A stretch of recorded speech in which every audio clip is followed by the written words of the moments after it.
31st নাইটের যে অপসংস্কৃতি এবং যে অনাচার সমূহ প্রতি বছর প্রত্যেকটা মসজিদের মেম্বার থেকে ওলামায়ে কেরাম মানুষকে সে বিষয়ে সতর্ক করে থাকেন।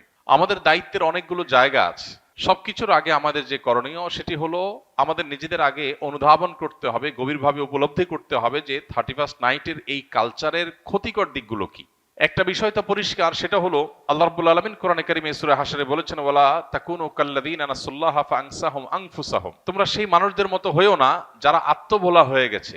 নিজের গন্তব্য, নিজের পরিণতি, পরিণাম, নিজের আত্মপরিচয় এগুলো যারা ভুলে গেছে, যারা উন্মাদনায় গা ভাসিয়ে দিয়েছে, যারা ভোগবাদে ডুবে গেছে, ডুবে গিয়ে তারা নিজেদের আল্লাহকে ভুলে বসে আছে। তো এই মানুষগুলোর মতো তোমরা হয়েও না। যারা আল্লাহকে ভুলে বসে থাকে, গাফেল হয়ে যায়, সে মানুষগুলো তাদেরকে আল্লাহ তাআলা আত্মভোলা করে দেয়। নিজের ভালো মন্দ সে বুঝে না, নিজের ধ্বংস নিজে ডেকে আনে। এই সমস্ত অপসংস্কৃতির মধ্যে যারা হাবুডুবু খাচ্ছে, সেই তারুণ্যকে বিশেষ করে বলতে চাই, তারা আল্লাহকে ভুলে গেছেন। আল্লাহর স্মরণ যদি কারোর থাকে, আল্লাহর প্রতি বিশ্বাস যদি কারোর থাকে, আল্লাহর চিন্তা যদি কারোর মধ্যে জাগরুক থাকে, তাহলে সে কখনো আত্মভোলা হয় না। তার ভালো মন্দ সে বুঝে। মানুষ নিজের ধ্বংস নিজে ডেকে আনে তখনই যখন সে আল্লাহকে ভুলে যায়। আল্লাহ বলেছেন, সে আল্লাহ ভোলা মানুষের মতো হয়েও না যারা আল্লাহ ভোলা হওয়ার কারণে আল্লাহ তাদেরকে নিজেদের ব্যাপারে আত্মভোলা করে দেয়। যে সমস্ত তরুণরা এই সমস্ত উন্মাদনায় লিপ্ত, তারা নিজেরাও জানে না তারা কিভাবে নিজেদের ধ্বংস ডেকে আনছে, নিজেদেরকে ক্ষতির মধ্যে ফেলছে, তাদের মাধ্যমে অন্য অনেককে ক্ষতিগ্রস্ত করছে। এই চিন্তাটুকু পর্যন্ত তাদের নাই, আত্মভোলা হয়ে গেছে। হিতাহিত জ্ঞান তাদের মধ্য থেকে দূর হয়ে গেছে, কারণ তারা আল্লাহকে ভুলেছিল। তো এই বিষয়টি আমাদের অন্তরে গেঁথে যাওয়া উচিত যে আমরা আল্লাহকে যদি সবসময় স্মরণে রাখি, তাহলে কোনো মানুষ, কোনো পাখি, কোনো অসুস্থ মানুষ, কোনো ঘুমন্ত মানুষ আমার দ্বারা কষ্ট পেতে পারে না। দ্বিতীয়ত, 31st নাইটের এই কালচার এটি এসেছে মূলত অগ্নিপূজকদের থেকে। অগ্নিপূজক বা প্রকৃতি পূজারী যারা ছিল, সেই পেগানদের মধ্যে একটা ধারণা ছিল বছরের প্রথম দিনের প্রথম মুহূর্তকে আনন্দ, উৎসব, হই হুল্লোড়, ভালো মন্দ খেয়ে কাটালে সারা বছর ভালো থাকা যায়। এই বিশ্বাসটা কি কোনো বৈজ্ঞানিক বিশ্বাস, বিজ্ঞান ভিত্তিক বিশ্বাস? এটা নিছকই কুসংস্কারাচ্ছন্ন বিশ্বাস। বছরের প্রথম দিন, প্রথম ক্ষণ ভালো খেলে, যদি ভালো কিছু ভোগ উপভোগের মধ্যে থাকলে যদি সারা বছর ভালো থাকা যায়, তাহলে প্রতিদিন সকালবেলা মানুষ ভালো খাইলে সারাদিন ভালো থাকবে। ব্যাপারটা কি সেরকম ঘটে? প্রিয় ভাইরা আমার, আমরা যারা নিজেদেরকে মুসলমান হিসেবে দাবি করি, আমাদের জন্য তো এই কালচারে গা ডুবাবার কোনো সুযোগই নেই। যে সমস্ত মানুষরা নিজেদেরকে তথাকথিত বিজ্ঞান মনস্ক বলে, তারা কোন যুক্তিতে, কোন চিন্তায় বছরের প্রথম মুহূর্তকে আনন্দ করে হই হুল্লোড় করে কাটায়? কি কারণে? কোনো যৌক্তিক কারণ ছাড়া কেউ যদি হাসে, যৌক্তিক কোনো কারণ ছাড়া যদি কেউ কাঁদে, তাহলে তাকে আমরা বলি পাগল বা অসুস্থ, বিকৃত মস্তিষ্ক। হঠাৎ করে বছরের 365 রাতের মধ্যে একটি রাতে এসে 12টা 1 মিনিট আপনি আনন্দ করছেন, হই হুল্লোড় করছেন, আতশবাজি করছেন, পটকা ফুটাচ্ছেন, 12টা 1 মিনিট হওয়ার সাথে সাথে লাফালাফি শুরু করছেন। কারণটা কি? কি এমন হয়েছে যে আপনি লাফালাফি করছেন? অথচ তেমন কিছু হয়নি। হ্যাঁ, একটা নতুন বছর শুরু হয়েছে। এই বছরটা খ্রিস্টীয় বর্ষ, খ্রিস্টানদের ধর্ম সংশ্লিষ্ট একটা বছর শুরু হয়েছে। তো তাতে আপনার এত খুশি হওয়ার কি আছে? যদি বলেন যে নতুন বছর হলে আনন্দ উল্লাস করতে হয়, তো নতুন বছর তো আরো আছে, এটাতেই কেন শুধু আনন্দ উল্লাস করেন? তাছাড়া যার আগমন আপনার আনন্দের কারণ হয়, তার বিদায় তো বেদনার কারণ হওয়ার কথা। যে মুহূর্তকে ওয়েলকাম করে আপনি আনন্দিত হচ্ছেন, উল্লাস করছেন, সেটি নতুন একটি বছরের একটি মুহূর্ত। সেটা যদি আপনার আনন্দের কারণ হয়, তাহলে তার এক মুহূর্ত আগেই তো আরেকটি বছরের বিদায় ঘটেছে, তখন তো আপনি কাঁদেননি। যে আসলে আপনি খুশি হয়ে যাচ্ছেন, তার বিদায় তো আপনার ব্যতীত হওয়ার কথা, কিন্তু সেটা তো হচ্ছেন না। তাহলে বোঝা গেল এটা একটা অযৌক্তিক উৎসব, যে উৎসবের পেছনে কোনো লজিক্যাল গ্রাউন্ড নাই, কোনো যৌক্তিকতা নাই, হাসির কোনো কারণ নাই। এই উন্মাদনা, এটা কুসংস্কারাচ্ছন্ন বিশ্বাস থেকে আসছে। এই চিন্তা, এই ভাবনা আমাদের নিজেদেরকে আগে ভালো করে রপ্ত করতে হবে, এরপর আমাদের তরুণদেরকে বোঝাতে হবে।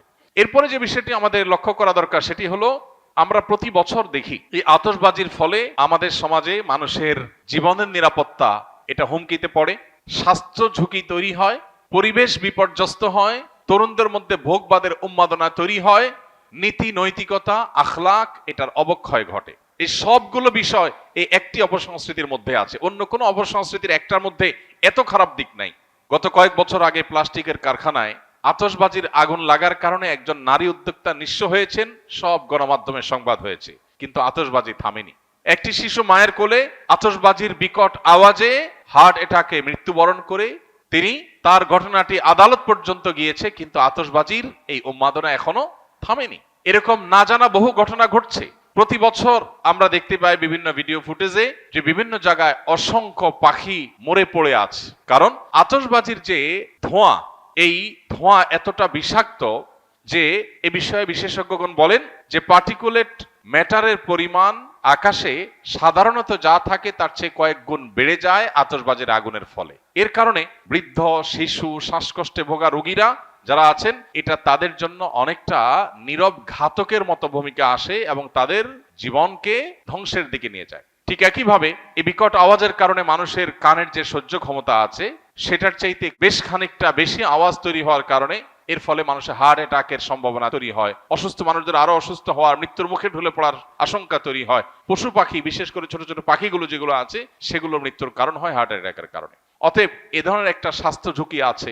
ঢাকা শহর, চিটাং শহর সহ গোটা বাংলাদেশের সব শহরগুলো প্রায় বৈদ্যুতিক তারের যে জাল, সে জালের নিচে, মাথার উপরে বৈদ্যুতিক তারের বিশাল বেছানো জাল যে শহরে আছে, সেই শহরে আতশবাজির আগুন যদি কোনো জালের উপরে গিয়ে পড়ে, সেখানে শত শত মানুষ পুড়ে ছাই হওয়াটাও অস্বাভাবিক কোনো বিষয় নয়। তো এই পরিমাণ স্বাস্থ্য ঝুঁকি যেখানে আছে, পরিবেশের বিপর্যয় যেখানে আছে, যেখানে আরো নানাবিধ ক্ষতি আমাদের নিহিত আছে, তারুণ্য, তরুণ প্রজন্ম তাদের অনেকে এই রাতে মাদকের দিকে হাত বাড়ায়। যে পরিমাণ মাদকের ছড়াছড়ি এই রাতে হয়, সারা বছরে অন্য কোনো রাতে এত বেশি মাদকের ছড়াছড়ি হয় না। তাহলে মাদকের ছড়াছড়ি বলুন, অশ্লীলতা বলুন, বেহায়াপনা বলুন, অপচয় বলুন, উন্মাদনা বলুন, তারুণ্যের মধ্যে বিশৃঙ্খলা ভাব বলুন, এই সবগুলো আমাদের সমাজের বিপর্যয় ডেকে আনে। এই একটা অনাচারের পেছনে এতগুলো বিপর্যয় যখন আছে, সামাজিকভাবে আমাদের কর্তব্য হলো এগুলোর বিরুদ্ধে প্রতিরোধ গড়ে তোলা। আমি আইন হাতে তুলে নিতে কাউকে বলছি না। আমি বলছি যে আইন শৃঙ্খলা রক্ষাকারী বাহিনী প্রতি বছর নিষেধাজ্ঞা আরোপ করে, কোন প্রকার পটকা যেন না ফুটানো হয়, আতশবাজি যেন না করা হয়, কিন্তু কে শুনে কার কথা?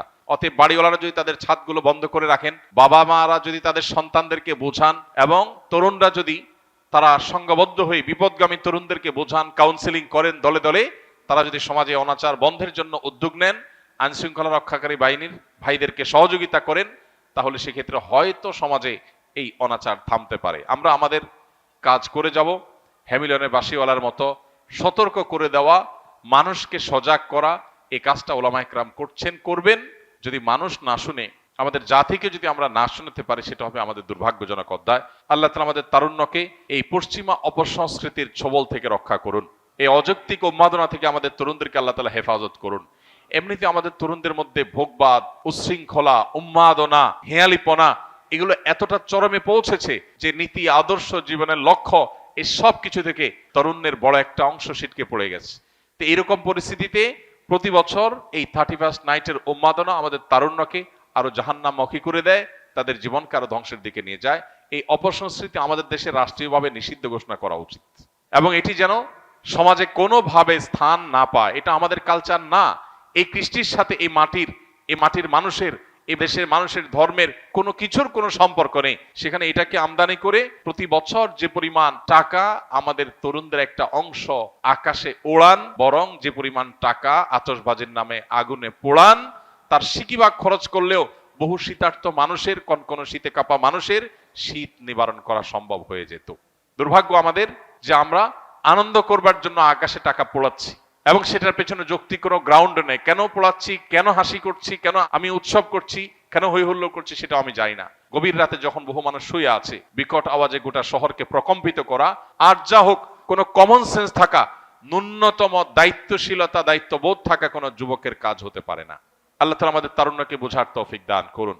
একজন মুসলমান যুবকের আনন্দিত হওয়ার বহু কারণ আছে। আপনি 31st নাইটের এই উন্মাদনার জন্য যে টাকা ব্যয় করে আনন্দিত হচ্ছেন, আমি জানি আপনি কিছু আনন্দ হয়তো পাচ্ছেন, কিন্তু আপনার এই বাজেট, এই সময়, এই শ্রম ব্যয় করে কিছু বন্ধুরা মিলে যদি পথের ধারে শুয়ে থাকা শীতার্ত মানুষদের কিছু গরম খাবার, গরম কাপড়, পোশাক যদি তাদেরকে উপহার দেন, তাহলে আপনার মধ্যে ওই আতশবাজির চাইতে অনেক বেশি আনন্দ বয়ে যাবে, আপনি অনেক বেশি মানসিক সুখ পাবেন। আল্লাহ আমাদেরকে বোঝার তৌফিক দান করুন। এই অপসংস্কৃতির ছোবল থেকে আমাদের সমাজকে আল্লাহ তাআলা রক্ষা করুন।